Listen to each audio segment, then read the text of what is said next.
Hello विद्यार्थियों, मेरे प्रिय विद्यार्थियों, श्रोताओं सभी का स्वागत है, अभिनंदन है। हम लोग मुंशी प्रेमचंद जी के द्वारा लिखित उपन्यास सेवा सदन का श्रवण कर रहे थे। उसका एक भाग हमने सुना था। लघु उपन्यास है, 7-8 हिस्सों में हम लोग पूर्ण कर लेंगे। तो पहले जो हमने कहानी पढ़ी थी उसमें कृष्णचंद्र नाम के दरोगा हैं जो बहुत ही ईमानदार और सरल स्वभाव के भी हैं। वो ना रिश्वत खाते हैं और ना अपने जो ऑफिसर हैं उनको देते हैं या जो अपने से छोटे हैं उनको प्रसन्न करने के लिए खिलाते पिलाते हैं, जिससे सभी उनसे नाखुश रहते हैं। और दो बेटियां हैं, शांता और सुमन। पत्नी हैं, गंगाजली नाम है, बहुत ही साध्वी स्त्री हैं, हमेशा उनकी परेशानियों में और सुख दुख में साथ देने वाली हैं। सुमन, उनकी बेटी जो है वो अपने तरीके की ही नेचर की है, उसे सबसे अलग दिखना अच्छा लगता है। और शांता बहुत शांत स्वभाव की है। दोनों बेटियां बड़ी हो गई हैं, तो जैसे पहले था 16 वर्ष में विवाह कर देते थे, तो 16 वर्ष की हो गई हैं तो उनको विवाह की चिंता लगती है। और सारी उम्र कृष्णचंद ने पैसा, जो तनख्वाह उनकी थी उसमें ही अपना गुजारा किया, किंतु बेटियों के जो भी कुछ मांगा उनको उन्होंने दिया। बहुत अच्छे कपड़े पहनाए, अच्छा खिलाया पिलाया, अच्छी परवरिश की, किंतु इकट्ठा धन जो है वो नहीं कर पाए थे। वो उन्होंने सोचा भी कभी नहीं। तो जब विवाह का समय आया तो जहाँ विवाह के लिए जाते तो वहाँ पैसे की, दहेज की मांग होती। बहुत परेशान हो जाते और मुंह लटका के घर आ जाते। अब उन्हें लगा कि जो ईमानदारी से उन्होंने जीवन जिया है तो सब बेकार है। जिन लोगों ने लूटा खसोटा पैसा जनता से, वो खुश है। और गंगा जली भी बहुत परेशान कि ईमानदारी का यही नतीजा हुआ। तो कहता कि मैं भी अब दूसरों की तरह रहूंगा, फिर जब ऐसा समाज चाहता है तो मैं ऐसा ही रहूंगा बन के, मैं भी खूब पैसा धन कमाऊंगा। और उसके बाद में वो जो है रिश्वत लेना शुरू करते हैं और पहली बार ही रिश्वत लेते हैं, ले आके रख देते हैं। इधर शादी की तैयारियां शुरू हो जाती हैं, किंतु पकड़े जाते हैं क्योंकि उन्हें धन छिपाना आता ही नहीं था, कभी लिया नहीं था। तो इसकी आशा नहीं की थी, गंगा जली ने भी रोका नहीं उसको कि ये सब हो जाएगा। वो कहती है कि अगर ये सब मुझे पता होता तो मैं लड़की का गला ही नहीं घोट देती, मैं ये सब नहीं करने देती। दोनों बेटियां और पत्नी जब पुलिस वाले लिए जा रहे थे, अरेस्ट करके लेके जा रहे थे, तो वो बहुत रो रही थी। अब ऐसे में कोई रास्ता नहीं था। उन्होंने अपने जो लड़कियां थी उनको, पत्नी को समझाया और वो चले जाते हैं। तो आगे की कहानी जो है हम मुंशी प्रेमचंद जी के शब्दों में आरंभ करते हैं। पंडित कृष्णचंद रिश्वत लेकर उसे छिपाने के साधन न जानते थे। इस विषय में अभी नौसिखिए थे। उन्हें मालूम न था कि हराम का माल अकेले मुश्किल से बचता है। मुख्तार ने अपने मन में कहा, हम ही ने सब कुछ किया और हम ही से ये चाल। हमें क्या पड़ी थी कि इस झगड़े से पड़ते और रात दिन बैठे तुम्हारी खुशामद करते। महंत फंसते या बचते मेरी बला से, मुझे तो अपने साथ न ले जाते। तुम तुम खुश होते या नाराज मेरी बला से, मेरा क्या बिगाड़ते। मैंने जो इतनी दौड़ धूप की वह कुछ आशा ही रखकर की थी। वह दरोगा जी के पास से उठकर सीधे थाने में आया और बातों ही बातों सारा भंडा फोड़ हो गया। थाने के अमलों ने कहा, वाह, हमसे ये चाल, हमसे छिपा छिपा कर यह रकम उड़ाई जाती है, मानो हम सरकार के नौकर ही नहीं। देखें यह माल कैसे हजमलित होता है। यदि यह बगुला भगत को मजा न चखा दिया तो देखना। कृष्णचंद्र तो विवाह की तैयारियों में मग्न थे। वह वर सुंदर, सुशील, सुशिक्षित था, कुल ऊंचा और धनी। दोनों ओर से लिखा पढ़ी हो रही थी। उधर हाकिमों के पास गुप्त चिट्ठियां पहुंच रही थीं। उनमें सारी घटनाएं ऐसी सफाई से बयां की गई, आक्षेपों के जैसे प्रबल प्रमाण किए गए, व्यवस्था की ऐसी उत्तम विवेचना की गई कि हाकिमों के मन में संदेह उत्पन्न हो गया। उन्होंने गुप्त रीत तहकीकात की। संदेह जाता रहा, सारा रहस्य खुल गया। 1 महीना भर बीत चुका था। कल तिलक जाने की साइत है। दरोगा जी संध्या के समय थाने में मसनद लगाए बैठे थे। उस समय सामने से सुपरिटेंडेंट पुलिस आता हुआ दिखाई दिया। उसके पीछे 2 थानेदार, कई कांस्टेबल चले आ रहे थे। कृष्णचंद को देखते घबरा उठे कि वे एक थानेदार ने बढ़कर उन्हें गिरफ्तारी के वारंट तक दिखाया। कृष्णचंद का मुख पीला पड़ गया। वह जड़ मूर्ति की भांति चुपचाप खड़े हो गए और सिर झुका लिया। उनके चेहरे पर भय न था, लज्जा थी। यह वही दोनों थानेदार थे जिनके सामने वो अभियान से सिर उठाकर चलते थे, जिन्हें वो नीचे समझते थे, पर आज उन्हीं के सामने सिर नीचा किए खड़े थे। जन्म भर की नेक नामी एक क्षण में धूल मिल गई थी। थाने के अमलों ने मन में कहा, और अकेले अकेले रिश्वत उड़ाओ। सुपरिटेंडेंट ने कहा, बेल किशनचंद, तुम अपने बारे में कुछ कहना चाहता है? कृष्णचंद ने कहा, क्या कहूँ, क्या कह दूँ कि मैं बिल्कुल निरपराध हूँ। यह सब मेरे शत्रुओं की शरारत है। थाने वालों ने मेरी ईमानदारी को तंग आकर मुझे यहाँ से निकालने के लिए ये चाल खेली है। पर ये पाप विनय में ऐसे सिद्धहस्त न थे। उनकी आत्मा स्वयं अपने अपराध के बोझ से दबी जा रही थी। वह अपनी दृष्टि में गिर गए थे। जिस प्रकार बिल्ले ही दुराचारियों को अपने कुकर्मों का दंड मिलता है, उसी प्रकार सज्जनता का दंड पाना अनिवार्य है। उसका चेहरा, उसकी आंखें, उसकी आकार प्रकार सब जीवा बन बनकर प्रतिकूल साक्षी देते हैं। उसकी आत्मा स्वयं न्यायाधीश बन जाती है। सीधे मार्ग पर चलने वाला मनुष्य पेचीदा गलियों में पड़ जाने पर अवश्य राह भूल जाता है। कृष्णचंद की आत्मा उन्हें वाड़ों को छेद रही थी। लो, अपने कर्मों का फल भोगो। मैं इतना कहती थी कि सांप के बिल में हाथ ना डालो, तुमने मेरा कहना ना माना। यह उसी का फल है। सुपरिटेंडेंट ने फिर पूछा, तुम अपने बारे में कुछ कहना चाहता है? कृष्णचंद बोले, जी हाँ, मैं यही कहना चाहता हूँ कि मैंने अपराध किया है और उसका कठोर से कठोर दंड मुझे दिया जाए। मेरा मुंह काला करके मुझे सारे कस्बे में घुमाया जाए। झूठी मर्यादा बढ़ाने के लिए, अपनी हैसियत को बढ़ाकर दिखाने के लिए, अपनी बड़ाई के लिए एक अनुचित कर्म किया है। अब उसका दंड चाहता हूँ। आत्मा और धर्म का बंधन मुझे न रोक सका, इसलिए मैं कानून के बेड़ियों के योग्य हूँ। मुझे एक क्षण के लिए घर में जाने की आज्ञा दीजिए। वहाँ से आकर मैं आपके साथ चलने को तैयार हूँ। कृष्णचंद की इन बातों का ग्लानि के साथ अभिमान मिला हुआ था। वह उन दोनों थानेदारों को दिखाना चाहते थे कि यदि मैंने पाप किया तो मर्दों की बात उसका फल भोगने के लिए तैयार हूँ। औरों की तरह पाप करके छिपाता नहीं। दोनों थानेदार बातें सुनकर एक दूसरे का मुंह देख रहे थे, मानो कह रहे थे कि यह आदमी पागल हो गया है क्या, अपने होश में नहीं मालूम होता।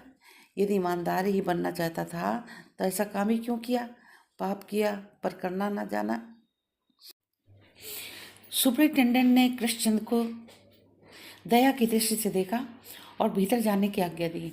गंगा जली बैठी चांदी की थाल में तिलक की सामग्री सजा रही थी कि कृष्णचंद ने आकर कहा, गंगा, बात खुल गई, मैं हिरासत में आ गया। गंगा जली ने उनकी ओर विस्मित भाव से देखा। उसके चेहरे का रंग उड़ गया, आंखों से आंसू बहने लगे। कृष्णचंद, रोती क्यों हो? मेरे साथ कोई अन्याय नहीं हो रहा है। मैंने जो कुछ किया उसी का फल भोग रहा हूँ। मुझ पर फौजदारी का मुकदमा चलाया जाएगा। तुम कुछ चिंता मत करना, मैं सब कुछ सहने के लिए तैयार हूँ। मेरे लिए वकील मुख्तारों की ज़रूरत नहीं है। इसमें व्यर्थ रुपए मत फूकना। मेरे इस प्रायश्चित से वह पाप का धन पवित्र हो जाएगा। उसे तुम सुमन का विवाह खर्च कर देना। उसका 1 पैसा भी मुकदमे में मत लगाना, नहीं तो मुझे दुख होगा। अपनी आत्मा का अपनी नेक नियति का, अपने जीवन का सर्वनाश करने के बाद मुझे संतोष रहेगा? मैं एक ऋण से मुक्त हो गया, इस लड़की का बेड़ा पार लगा दिया। गंगाजली ने दोनों हाथों से अपना सिर पीट लिया। उसे अपनी अदूरदर्शिता पर ऐसा क्रोध आ रहा था कि धरती फट जाए और वो उसमें समा जाए। शोक और आत्मवेदना की एक लहर बादल से निकलने वाली धूप के सदृश उसके हृदय पर आती हुई मालूम हुई। उसने निराशा से आकाश की ओर देखकर कहा, हाय, यदि मैं जानती कि यह नौबत आएगी तो अपनी लड़की की किसी कंगाल को ब्याह देती या उसे विष देकर मार डालती। फिर वह झटपट उठी और मानो नींद से चौंकी हो और कृष्णचंद का हाथ पकड़कर बोली, इन रुपयों में आग लगा दो, इन्हें ले जाकर हत्यारे रामदास के सिर पटक दो। मेरी लड़की बिना ब्याही रहेगी। हाय ईश्वर, मेरी मति क्यों मारी गई? मैं साहब के पास चलती हूँ, अब लाज शर्म कैसी? कृष्ण बोले, जो कुछ होना था वो हो चुका, अब कुछ नहीं हो सकता। गंगाजली, मुझे साहब के पास ले चलो, मैं उनके पैरे गिरूंगी, कहूंगी, यह आपके रुपए हैं, लीजिए, जो कुछ दंड देना है मुझे दीजिए, मैं विषि की गांठ हूँ, यह पाप मैंने बोया है। कृष्णचंद, इतनी जोर से मत बोलो, बाहर आवाज जाती होगी। गंगाजली, मुझे साहब के पास क्यों नहीं ले चलते? उन्हें एक अबला पर अवश्य दया आएगी। कृष्णचंद बोले, सुनो, ये रोने धोने का समय नहीं है। मैं कानून के पंजे में फंसा हूँ और किसी तरह नहीं बच सकता। धैर्य से काम लो, परमात्मा की इच्छा होगी तो फिर भेंट होगी। यह कहकर वह बाहर की ओर चले कि दोनों लड़कियां आकर उनके पैरों से चिपट गईं। गंगाजली ने दोनों हाथों से उनकी कमर पकड़ ली और तीनों चिल्लाकर रोने लगीं। कृष्णचंद भी कातर हो गए। उन्होंने सोचा, इन अबलाओं को क्या गति होगी। परमात्मा, तुम दोनों के रक्षक हो, इनकी भी रक्षा करना। एक क्षण में वह अपने को छुड़ाकर बाहर चले गए। गंगाजली ने उन्हें पकड़ने को हाथ फैलाए, पर उसके दोनों हाथ फैले ही रह गए, जैसे गोली खाकर गिरने वाली किसी चिड़िया के दोनों पंख खुले ही रह जाते हैं। कृष्णचंद अपने कस्बे में सर्वोपरि थे। ये खबर फैलते ही सारी बस्ती में हलचल मच गई। कई भले आदमी उनकी जमानत करने आए, लेकिन साहब ने जमानत न ली। इसके एक सप्ताह बाद कृष्णचंद पर रिश्वत लेने का अभियोग चलाया गया। महंत रामदास भी गिरफ्तार हुए। दोनों मुकदमे महीने भर तक चलते रहे। हाकिम ने उन्हें दौरे सुपुर्द कर दिए। वहां भी एक महीना लगा। अंत में कृष्णचंद ने 5 वर्ष की कैद हुई। महंत जी 7 वर्ष के लिए गए। दोनों चेलों को काले पानी का दंड मिला।